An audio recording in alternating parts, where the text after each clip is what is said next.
తిరుమలలో భక్తుల రద్దీ కొనసాగుతోంది. శ్రీవారి సర్వదర్శనానికి 16 గంటల సమయం పడుతోంది. టైం స్లాట్ దర్శనానికి 4 గంటల సమయం పడుతోంది.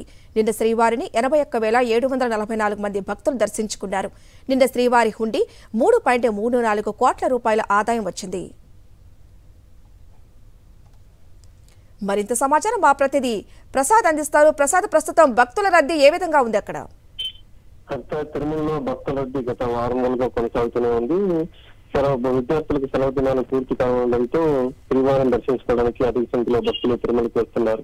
ఈ నేపథ్యంలోనే తిరుమలలో భక్తుల రద్దీ పెరగడంతో టీటీడీ అధికారులు కూడా తగిన ఏర్పాట్లు చేస్తున్నారు. ప్రస్తుతం తిరుమలలో ఉదయం దాదాపు 30 కంపార్ట్మెంట్ లో భక్తులు సోమవారం దర్శనం కోసం వేచి ఉండగా సర్వదర్శనానికి దాదాపు 16 నుంచి 20 గంటల సమయం పడుతుంది. అదేవిధంగా స్లాట్ పొందిన భక్తులకు మాత్రం 5 నుంచి 6 గంటల సమయం పడుతుంటే ప్రత్యేక దర్శనం టికెట్లు ఆన్లైన్ ఎవరైతే బుక్ చేసుకున్నారో వాళ్ళకైతే 3 గంటల్లో సోమవారం దర్శనం అవుతుంది. మరోపక్క తిరుమలలో విఐపీల తాకిడి కూడా రోజు రోజుకు పెరుగుతూనే ఉంది. ఎందుకంటే ఎలక్షన్ అయిన తర్వాత విజయం సాధించిన అభ్యర్థులందరూ కూడా తిరుమల శ్రీవారి దర్శనం బాట పట్టారు. దీంతో ప్రతిరోజు కూడా అనేక మంది విఐపీలు సోమవారం దర్శనం చేసుకోవడానికి రావడంతో సామాన్య భక్తులకు కూడా కాస్త అధిక సమయం పడుతుంది సోమవారం దర్శనం చేసుకోవడానికి. దాదాపు ఉదయం నుంచి కూడా మధ్యాహ్నం వరకు ఈపీ దర్శనం అయిపోతే అనంతరం సామాన్య భక్తులు దర్శనం అవ్వడంతో సామాన్య భక్తులు వేచి ఉండే సమయం కూడా పెరుగుతుంది.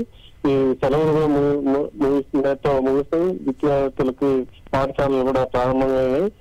ఇంకొక 2 రోజుల పాటు ఇదే విధంగా తిరుమలలో రద్దీ కొనసాగే అవకాశం ఉంది.